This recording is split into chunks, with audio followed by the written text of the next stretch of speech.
Friends, இன்றைக்கான post market report பார்க்கலாம். நாளைக்கு சனி ஞாயிறு நமக்கு 2 நாள் லீவு.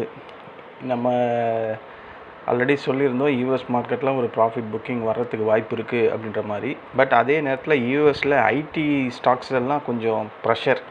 இந்த அசெஞ்சர்ஸ் அதோட அவுட்லுக் வந்ததுனால பெரிய லெவலில் ஐடி செக்டர்ஸ் எல்லாம் நேற்று பெரிய லெவலில் ஃபாலு யூஎஸ் மார்க்கெட்டில். நேற்று யூஎஸ் மார்க்கெட்டில் நாஸ்டாக்கெல்லாம் பார்த்தோம்னா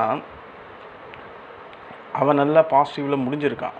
ஆனால் அதுக்கப்புறம் வந்த அந்த அசெஞ்சர்ஸோட அவுட்லுக்கு பெரிய லெவலில் நம்ம இந்தியன் ஐடி ஃபீல்டையே பெரிய லெவலில் கபலீகரம் பண்ணி விட்டுச்சு இன்றைக்கி. அதனால தான் நமக்கு நிஃப்டி 50 -176 பாயிண்ட்டு, யாருமே எதிர்பார்க்காத ஒரு நியூஸு. அதனால் அவ்வளோ பெரிய ஒரு gap down opening. Sensex -544 point. ஆனால் அவங்க மார்க்கெட்டெல்லாம் நல்லபடியாக முடிஞ்சுது. அது முடிஞ்சதுக்கப்புறம் தான் அந்த அசெஞ்சர்ஸோட அவுட்லுக் வந்திருக்கு. அதனால் இது தப்பிச்சிக்கிச்சு. இன்றைக்கி இப்போ இவன் எவ்வளோ ட்ரேட் ஆகிறான் அப்படின்னு பார்த்தா இன்றைக்கி இப்போ 130 மைனஸ் ஃபியூச்சர் ட்ரேட் ஆகிட்டுருக்கு. ஓகேங்களா. இன்றைக்கி மார்க்கெட் கேப் டவுனில் ஓப்பன் ஆகிறதுக்கு காரணம் உலக சந்தை பலவீனமாக இருந்தது. யூஎஸ் ஃபீச்சர்ஸ் நெகட்டிவாக இருந்தது. ஐடி செக்டார் மீது பெரிய அழுத்தம். ஃபாரின் இன்ஸ்டிடியூஷன் இன்வெஸ்டர் எஃப்ஐஸ் பை செல்லிங்லேயே இருக்கிறாங்க. அதாவது குறிப்பாக யூஎஸ் ஐடி அந்த ஸ்பெண்டிங் ஸ்லோடவுன் பயத்தால் தான் ஐடி செக்டர் கடுமையாக விழுந்திருக்கு. காரணம் அசெஞ்சர்ஸ் அவுட்லுக்கால் தான் இந்த பிரச்சனை. இந்த கேப் டவுன் பெரிய லெவலில் வந்ததுக்கான காரணம் இது ஒன்று தான். இதனால தான் நம்ம மார்க்கெட் கேப் டவுன் வர்றதுக்கு வாய்ப்பே இல்லை அப்படின்ற மாதிரி நான் சொல்லியிருந்தேன். நமக்கு இந்த பிரெண்ட் க்ரூட் ஆயில் தானே பிரச்சனை. அவன் காலையில் 78 தான் ட்ரேட் ஆகிட்டு இருந்தான். என்னடா இது 78 இருக்குது, ஆனால் நம்ம மார்க்கெட்டு 176 பாயிண்ட்டு கேப் டவுனில் ஓப்பன் ஆகுதுன்னு போய் செக் பண்ணி பார்த்தா ஐடி ஸ்பெண்டிங் ஸ்லோ டவுனால் தான் அசெஞ்சர்ஸ் அவுட்லுக்கால் தான் பெரிய லெவலில் நெகட்டிவ். அது இந்தியன் மார்க்கெட் ஓப்பன் ஆகிற டைமில் தான் அதோட இம்பேக்ட் பெரிய லெவலில் இருந்தது. ஆனால் இது நேற்றே நம்ம கிஃப்ட் நிஃப்டியில் நான் நேற்று ஆடியோ ரெக்கார்ட் பண்ணும்போது நான் சொல்லியிருந்தேன், கிஃப்ட் நிஃப்டி இப்போது ஒரு 80 பாயிண்ட் டவுனில் தாங்க ட்ரேட் ஆகிட்டுருக்கு அப்படின்ற மாதிரி. காலையில் நான் பார்க்கும்போது 220 பாயிண்ட் டவுனில் இருந்தது கிஃப்ட் நிஃப்டி ஒரு 6:40 ஓப்பன் பண்ணி பார்க்கும்போது. ஆனால் நம்ம மார்க்கெட் 176 பாயிண்ட்டு தான் கேப் டவுனில் வந்தது. ஓரளவுக்கு ஒரு 70 பாயிண்ட்டு கிட்ட பாசிட்டிவாக தான் வந்தது. பட் இருந்தாலும் மார்க்கெட் கண்டினியூஸாக ஒரு ரேஞ்ச் பவுண்ட்லேயே தான் இன்றைக்கி முடிஞ்சுது. மார்க்கெட் இன்றைக்கி டவுன் ஆகிறதுக்கு இதுதான் ரீசனு. இந்த 9:30 மணிக்கு ஆரம்பித்து 2:59 வரையும் மார்க்கெட் ஒரு ரேஞ்ச் பவுண்டு தான். இதுக்கு முக்கிய காரணம் என்னென்னா, பையர்ஸ் மற்றும் செல்லர்ஸ் 2 பேருமே சமநிலையில் இருந்தாங்க. அதாவது ரெசிஸ்டன்ஸ் சைட்லேயும் சரி, புட் சைட்லேயும் சரி. கேப் டவுன் வந்ததுக்கப்புறம் புதுசாக யாருமே அந்த செல்லர்ஸ் உள்ளே வரல, ரொம்ப குறைஞ்சி போயிட்டாங்க. பையர்ஸும் பெரிய லெவலில் வாங்க வரல. ஏன்னா பையர்ஸ் ஏன் வரலன்னா, மார்க்கெட் பெரிய டவுனில் பெரிய பாயிண்ட்ஸில் கேப் டவுனில் வரும்போது பையர்ஸ் வாங்கிறதுக்கு பயப்படுவாங்க. ஏன் பயப்படுவாங்க? மார்க்கெட் ஃபர்தராக கீழே இறங்கட்டும், அதுக்கப்புறம் வாங்கலான்ற மாதிரி இருந்தாங்க. பட் மார்க்கெட் இறங்கவே இல்லை. மார்க்கெட்டு ஒரு ரேஞ்ச் பவுண்ட்லேயே தான் இருந்தது. ஆப்ஷன் ரைட்டர்ஸ் மார்க்கெட்டை கண்டிப்பாக பெரிய லெவலில் லாக் பண்ணிட்டாங்க அப்படின்ற மாதிரி தான் சொல்லணும். ஏன்னா மார்க்கெட் 2:59 வரையும் எங்கேயுமே ஏறல. முக்கிய ஸ்ட்ரைக்கை சுற்றி ப்ரீமியம் டிகே தான் பெரிய லெவலில் நடந்துக்கிட்டே இருந்தது. ஆப்ஷன் ரைட்டர்ஸ் மார்க்கெட்டை லாக் பண்ணதுனால இந்த இன்ஸ்டிடியூஷன் மணி வரும்னு வெயிட் பண்ணி பார்த்தா கடைசியில் 3 மணிக்கு வந்தது இன்ஸ்டிடியூஷன் பையிங். அந்த இன்ஸ்டிடியூஷன் பையிங் தான் 3 மணிக்கு 130 பாயிண்ட்டு ரேலி.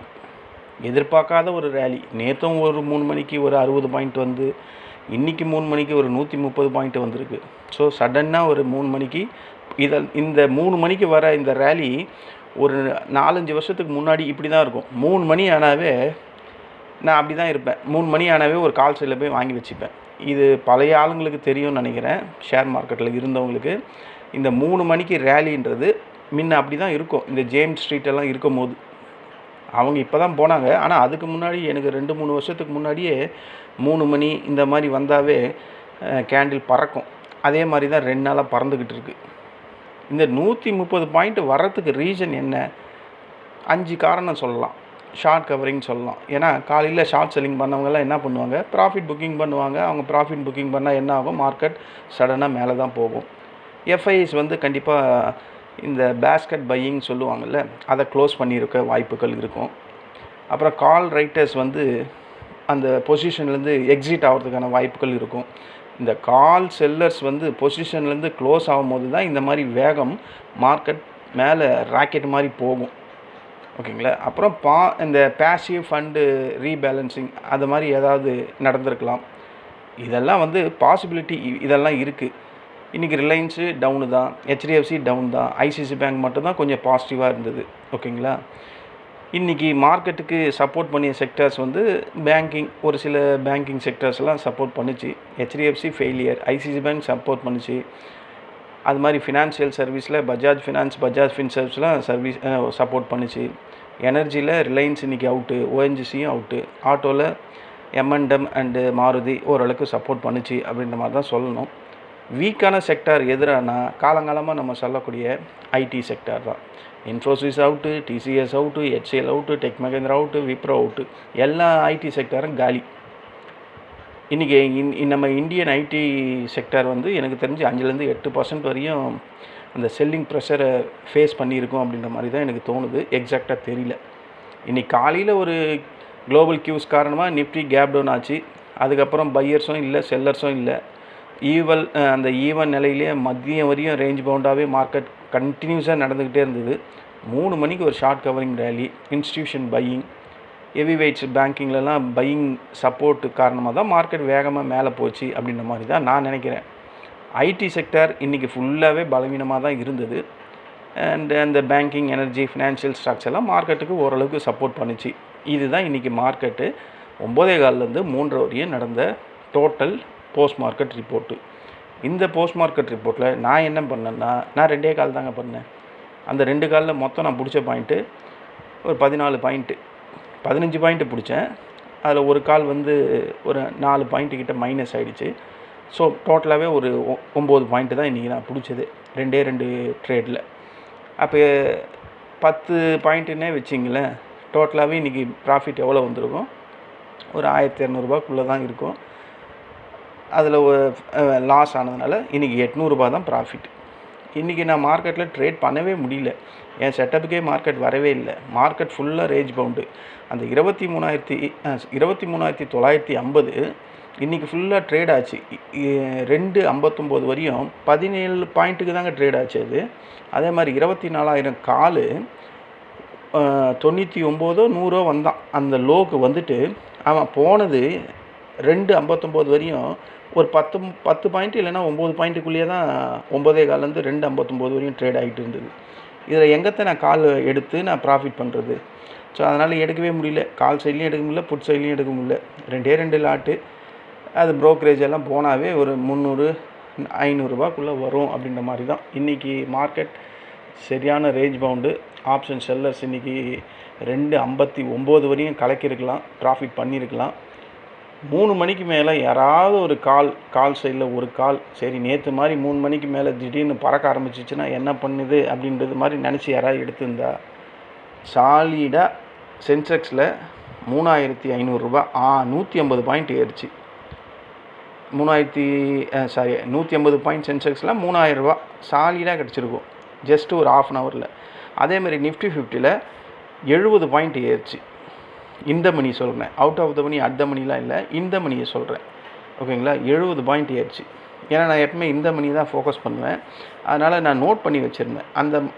இந்த மணி வந்து 69 அதான் 70 பாயிண்ட்டுக்கிட்ட ரேலி ஆச்சு அந்த ½ ஹவரில். இதை யாராவது பிடிக்க முடியுமா? காலையிலேருந்து உக்காண்ட்ருக்கோம் இதுக்காக தான். அப்போல்லாம் ஒன்றுமே வரல. அதுவும் அது எப்படி வந்ததுன்றீங்க, 2:45க்கு ஒரு ஸ்ட்ராங்கான செல்லிங் கேண்டில். அந்த இடத்துல யாராவது பை பண்ண தோணம் வருமா? யாராவது ஒருத்தர் சரி கால் எடுக்கலான்னு தோணம் வருமா? அவ்வளோ பெரிய ரெட் கேண்டில் வந்தது 2:45க்கு. 3 மணி தொட்டுதோ இல்லையோ லைட்டாக ரெட்டு வந்துட்டு சல்லுன்னு ஏறிட்டான். 130 பாயிண்ட் அதில் தான். ஸோ இதுதான் இன்றைக்கான போஸ்ட் மார்க்கெட் ரிப்போர்ட்டு. சென்செக்ஸில் எந்த காலுமே நான் கொடுக்கல இன்றைக்கி. ஏன்னா நிஃப்டி 50லே 2 கால் தான் பண்ணுது. அதனால் சென்செக்ஸில் எங்கேயுமே கொடுக்கவே இல்லை. இன்றைக்கி மார்க்கெட் பாருங்கள், இவன் 544 பாயிண்ட் வந்தான். நம்ம சொல்லியிருந்தோம் மார்க்கெட் சாட்டர்டே ஃப்ரைடேன்னும் போது கண்டிப்பாக ப்ராஃபிட் புக்கிங் வரும்னு. ப்ராஃபிட் புக்கிங் டைரெக்டாக வரல, கேப் டவுனாக வந்துடுச்சு எல்லா பாயிண்ட்டுமே. ஸோ அதனால் மார்க்கெட் பாருங்கள், இந்த செகண்ட் சப்போர்ட்டுக்கும் தேர்ட் சப்போர்ட்டுக்கும் சென்ட்ரலையே ட்ரேட் ஆகி முடிஞ்சு போச்சு. நிஃப்டி 50யும் அதே மாதிரி தான் இருந்தது. அந்த நான் 4 சப்போர்ட் வரும்னு நேற்று சொல்லியிருந்தேன், ஞாபகம் இருக்கா? 1 2 3 4 கரெக்டாக 4வது சப்போர்ட் தான் எடுத்திருக்கு. ஏன்னா நமக்கு இதுலேயே ஊறிக்கிட்டே இருக்கிறோம் மார்க்கெட்டு. கண்டிப்பாக ஒரு பெரிய லெவல் ப்ராஃபிட் புக்கிங் வரும்னு நினச்சேன், ஆனால் அது கேப் டவுனாகவே வந்துடுச்சு. கேப் டவுன் வரலனாலும் மார்க்கெட் இன்றைக்கி இந்த 4வது சப்போர்ட்டுக்கு வந்திருக்க தான் செய்யும். கண்டிப்பாக எஃப்ஐஎஸ் ப்ராஃபிட் புக்கிங் பண்ண தான் செஞ்சுருப்பாங்க. ஏன்னா 5 நாள் ஏற்றத்தை எஃப்ஐஎஸ் மாதிரி மைண்ட் செட் இருக்கவங்க அவ்வளோ ஈஸியாக விட்டுட்டு போக மாட்டாங்க, ப்ராஃபிட் புக்கிங் தான் பண்ணுவாங்க. இன்றைக்கி இது இவ்வளோ பெரிய கேப் டவுன் வந்தபோது எஃப்ஐஎஸ் பெரிய லெவலில் செல் பண்ணியிருக்க மாட்டான். கேப் டவுனே ஆகிடுச்சு, இதுக்கு மேலே நம்ம என்ன செல் பண்ணுறதுன்னு மினிமமாக செல் பண்ணியிருக்க வாய்ப்புகள் அதிகம் அப்படின்னு தான் நான் நினைக்கிறேன். இதுதான் ஃப்ரெண்ட்ஸ் இன்றைக்கான போஸ்ட் மார்க்கெட் ரிப்போர்ட்டு. நான் இன்றைக்கி பெரிய லெவலில் ட்ரேட் பண்ண முடியல. நீங்கள் யாராவது பண்ணி ப்ராஃபிட் பண்ணியிருந்தால் யூடியூப் கமெண்டில் சொல்லுங்கள்.